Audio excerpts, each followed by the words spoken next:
The rain began before supper, tapping softly against the small attic window, as if the sky itself wished to be let inside. Eleanor Whitmore sat beneath that window on a narrow iron bed, her hands folded tightly in her lap, listening to the steady rhythm of drops against glass. The sound was gentle, but it filled the room, because there was nothing else there to compete with it. No music, no laughter, no voices calling her name. From that window, she could not see the street where carriages arrived, or the polished front steps where guests were welcomed. She could see only the backs of chimneys and a thin slice of gray sky. If she leaned far enough, she could just make out the top branches of the elm tree that grew beside the house. It was the only tree she knew now. Below her, the house was alive. She felt it through the floorboards, and the faint vibration of carriage wheels stopping, the distant echo of hooves striking stone, the heavy front door opening to admit warm voices and colder air. Even without seeing any of it, Eleanor could sense the evening gathering in the bright rooms beneath her feet. "It is only a supper," she whispered to herself, as if the reminder might calm her heart. Only another evening without her. The attic had once been a place for storage. Old trunks lined one wall. A broken screen leaned in the corner. Dust floated in the pale light like slow drifting snow. Her father had never meant for her to live here. The thought always came with a sharp ache. Sir Thomas Whitmore had built this house with pride. He had filled it with strong oak furniture and shelves of books. He had filled it with laughter. He had filled it with his daughter. Eleanor had once belonged in every room, but her father had died 3 winters ago, suddenly and without mercy. In the months that followed, the house had changed. It was not obvious at first. Nothing dramatic happened. Her stepmother, Lady Agnes, never shouted or struck her. Instead, things shifted quietly. "You know how delicate you are," Lady Agnes had said one afternoon, her fingers tightening slightly around Eleanor's arm. "The doctor insists upon rest. Society can be very tiring.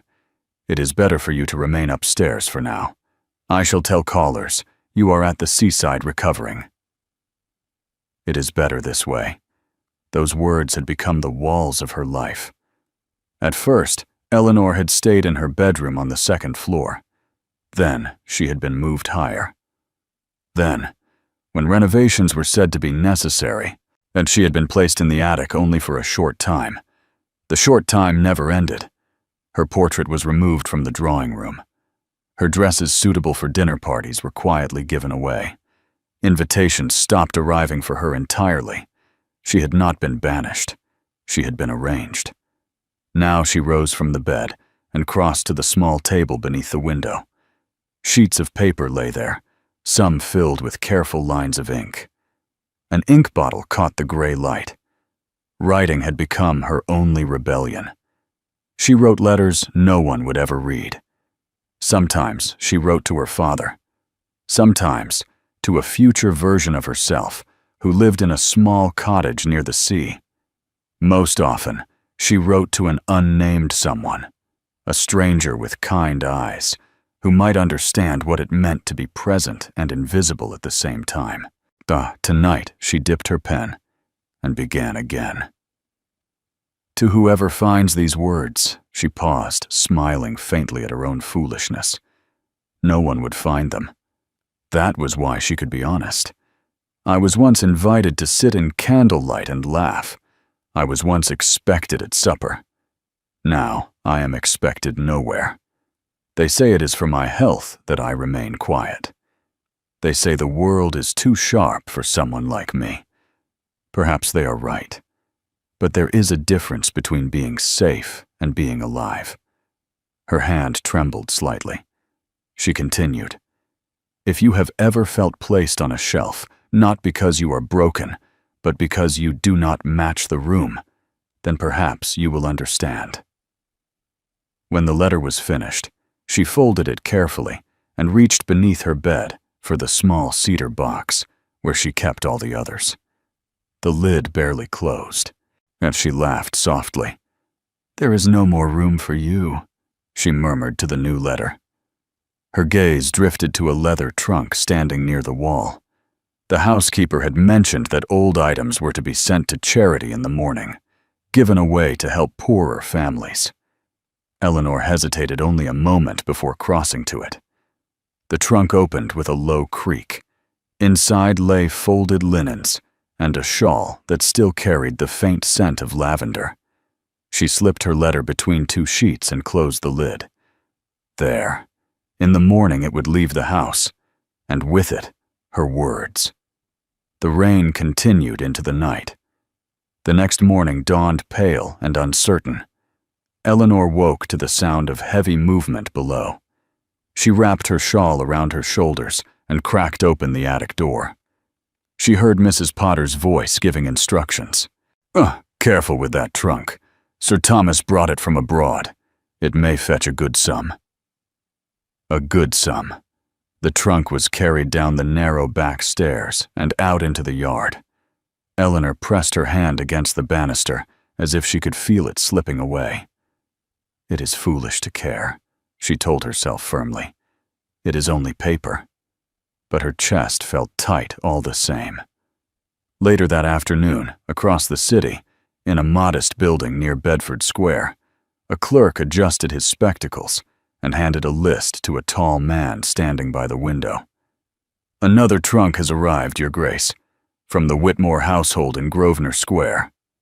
Alexander Hawthorne, Duke of Ravensmere, turned slowly. "Whitmore," he repeated. Sir Thomas had once been his friend, a man with a loud laugh and a fierce love for his daughter. Bright as spring sunlight, and he had called her. Alexander accepted the list. Linens, curtains, shawl, leather trunk. "I will inspect it myself," he said quietly.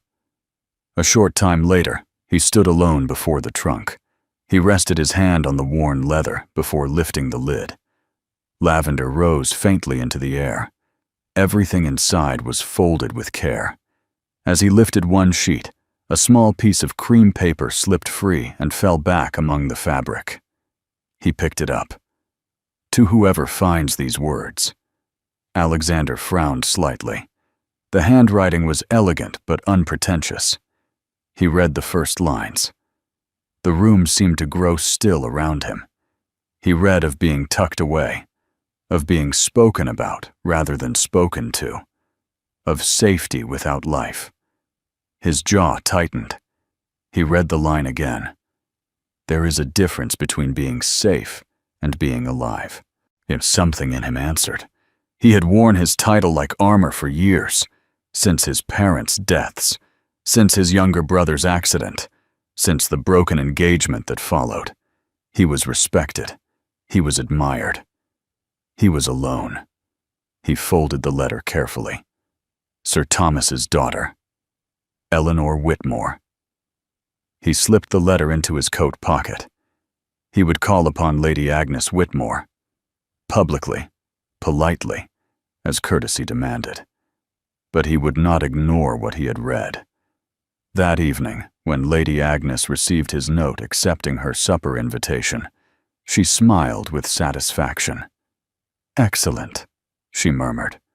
"Charlotte must look her very best." "And Miss Eleanor?"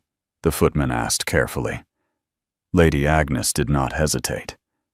"Miss Eleanor remains too delicate for company. She will dine upstairs."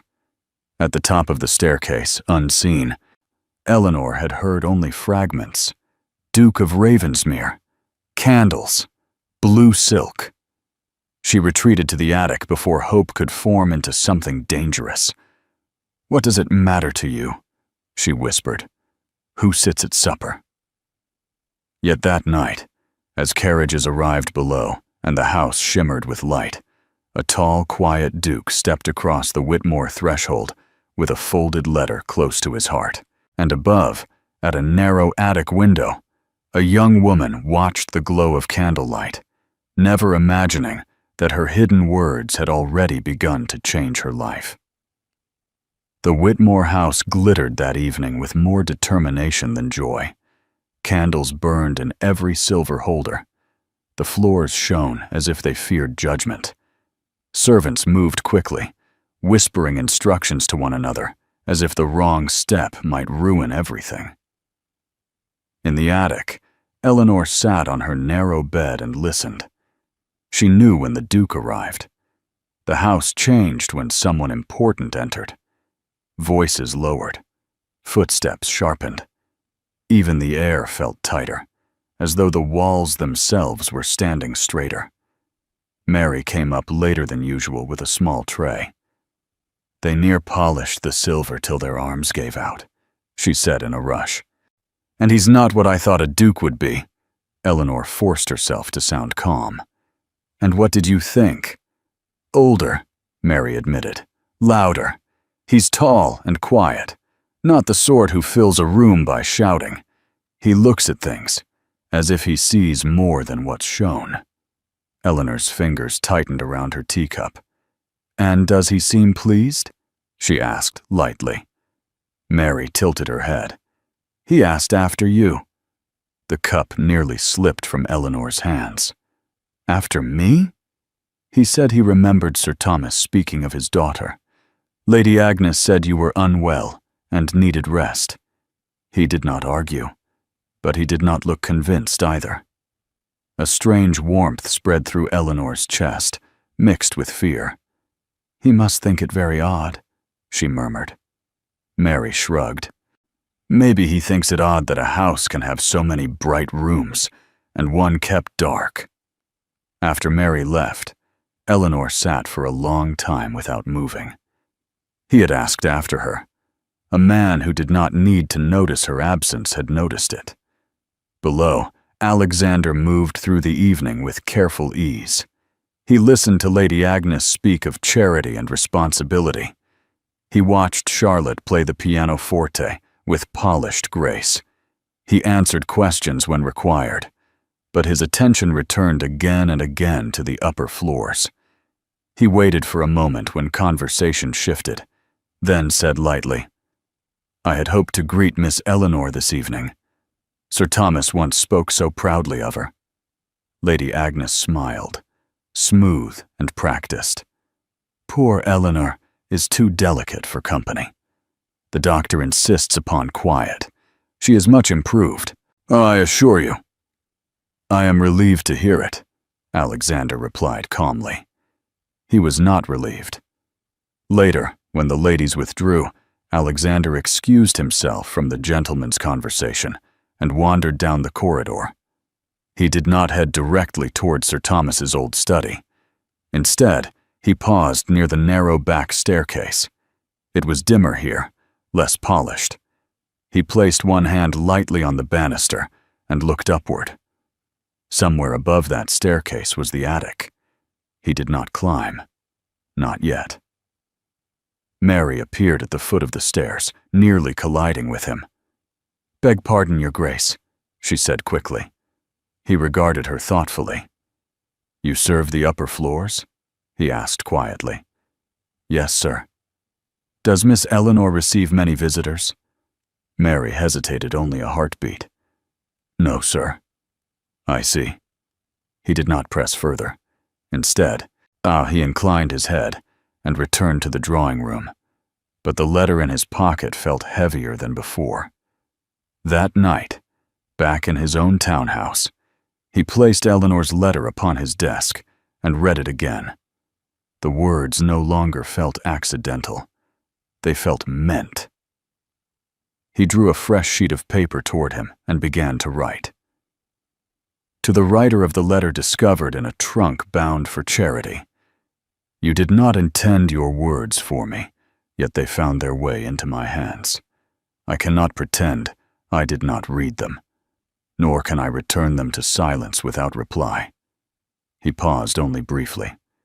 You wrote of being arranged to suit the appearance of a room. I know something of arrangement. A title may be a shield, but it can also be a cage. There are many who see me, sir, yet few who look.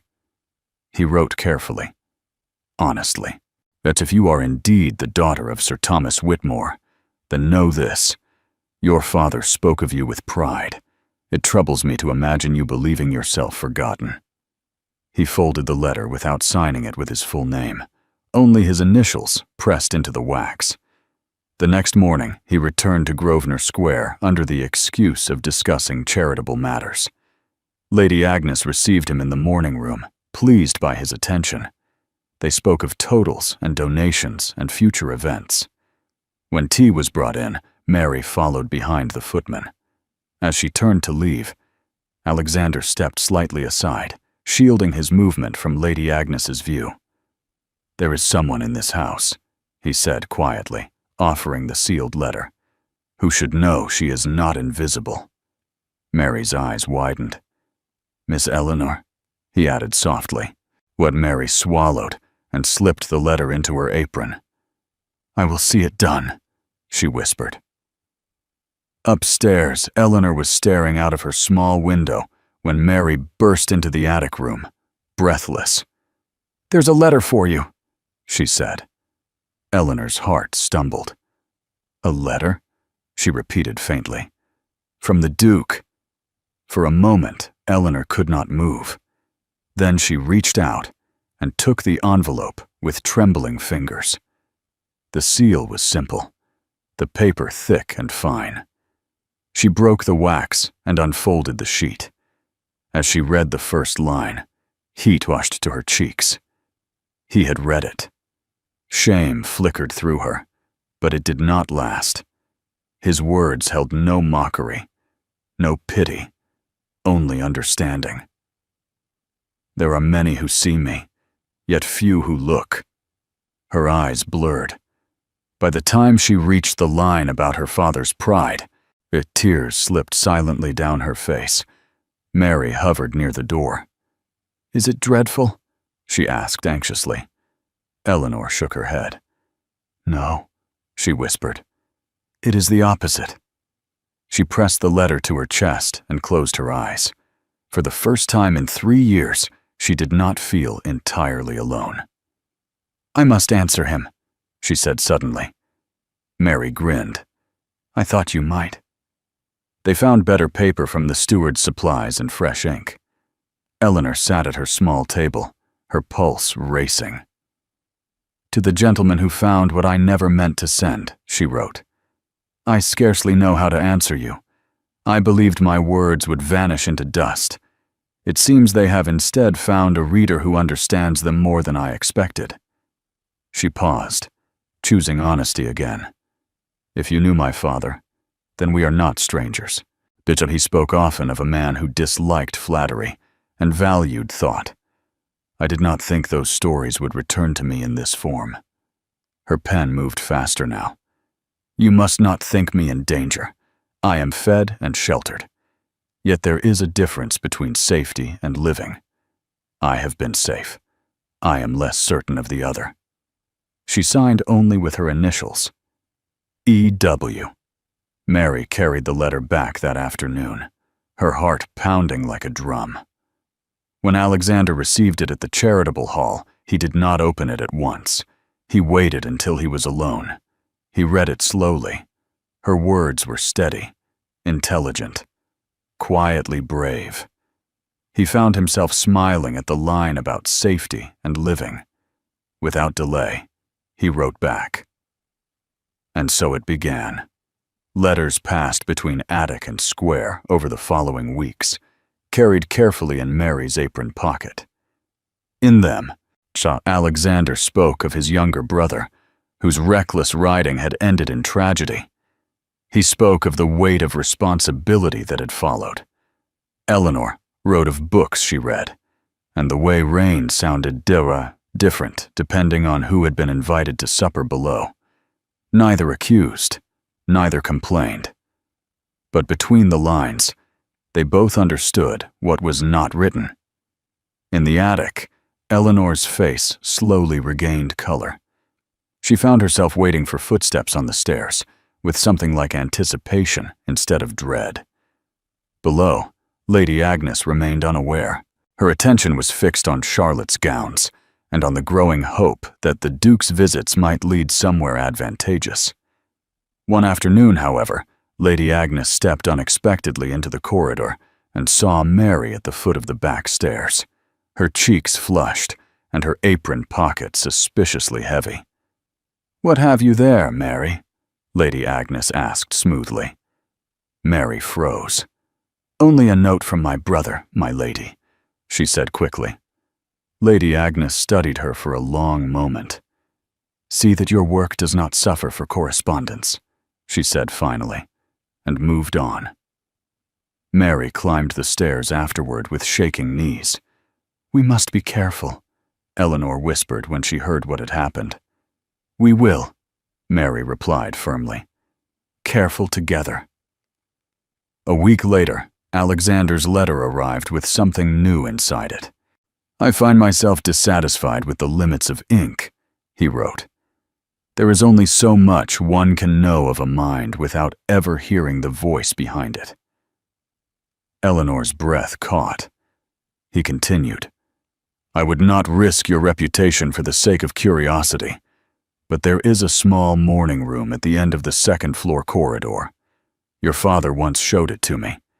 If you were to step there at an hour when the house is occupied, and if the door remained open, we might speak as old friends under proper daylight."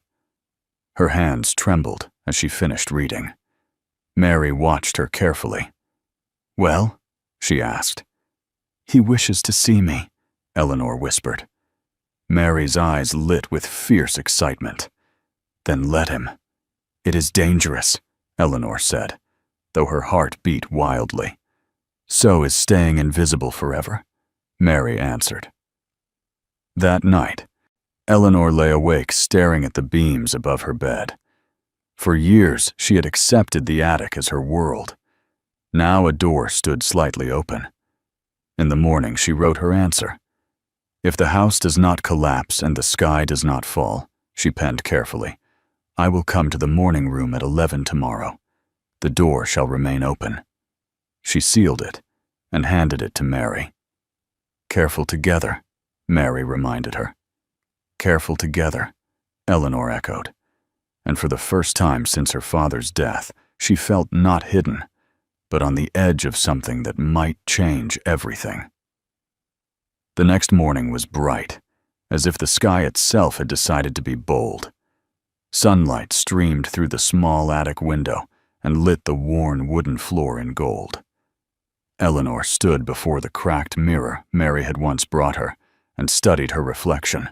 And she had chosen her best gown, soft green muslin, a little out of fashion, but still graceful. Mary had brushed her hair until it shone and tied it back with a ribbon that had not been used in years. "You look like someone who belongs downstairs," Mary said firmly. Eleanor gave a nervous smile. "I have not belonged downstairs in a very long time." "You do now," Mary replied. At 10 minutes before 11, the house below burst into its usual late-morning chaos. The butcher's boy arrived. Cook began shouting about missing flour. Mrs. Potter argued with a delivery man at the front door. Lady Agnes was occupied in the parlor with the dressmaker fitting Charlotte's new gown. It was the perfect moment. Mary took her position at the bend in the corridor with a basket of folded towels. "If anyone comes," she whispered, "I will cough twice." Eleanor nodded. Her legs felt weak as she stepped out of the attic and began to descend the back stairs. Every creak sounded louder than thunder in her ears. Every breath felt too sharp. When she reached the second-floor corridor, the morning room door stood slightly open, just as promised. She pushed it gently. Alexander stood near the window. For a moment, neither spoke. He was taller than she had imagined, broad-shouldered but not imposing. His coat was dark and simple, perfectly cut without being showy. His hair was deep brown with faint silver at the temples. His face was serious, thoughtful. But his eyes were what stopped her. They were steady, searching, kind. "Miss Whitmore," he said quietly. Your Grace, she began, then hesitated. Alexander, he corrected gently. At the sound of her name and his voice felt real in a way letters never could. Thank you for coming, he said. I nearly did not, she admitted. But you did. They both smiled faintly. The door remained open between them. Sunlight filled the small room. There was nothing secret about the moment, and yet it felt deeply private. I imagined this room many times as a child, Eleanor said softly. My father called it his thinking room. He showed it to me once, Alexander replied. He said his daughter preferred it to any ballroom. Her throat tightened at the memory. For a heartbeat, they simply stood there, studying one another, as if matching the face to the handwriting. You are not what I expected, Eleanor said before she could stop herself. He smiled fully then, and it changed his entire expression. I am relieved to hear that, he said. I feared I might disappoint. You do not, she answered quietly. The simplicity of the truth surprised them both. He did not step closer. He did not reach for her hand. Instead, he spoke as he had written, carefully and honestly. Your thoughts about the library have changed the minds of several men who rarely change anything. Shelves are already being measured. Windows planned. You have influenced something real. Eleanor blinked. I have never influenced anything, she said. You have influenced me, he replied. A warmth rose in her chest that frightened her. Before she could answer, a cough sounded in the corridor. Once, then again. Both of them turned toward the door. Footsteps approached, firm and deliberate. Lady Agnes appeared in the doorway. For one long moment, a silence held the room. Her gaze moved from Eleanor in her green gown to Alexander standing by the window. Your Grace, Lady Agnes said evenly, I was unaware you had returned. I wish to see this room again, Alexander answered calmly. Sir Thomas valued it greatly. And my stepdaughter? Lady Agnes asked. Eleanor felt the familiar urge to shrink back, but she did not. I invited Miss Whitmore to speak with me, Alexander continued, before Lady Agnes could press further. The door is open. There is nothing improper. Lady Agnes's eyes sharpened. Eleanor is not well suited to society, she said. She is delicate. I am not delicate, Eleanor said quietly. Both adults turned toward her. I was grieving, she continued, her voice trembling but steady. And you mistook silence for weakness.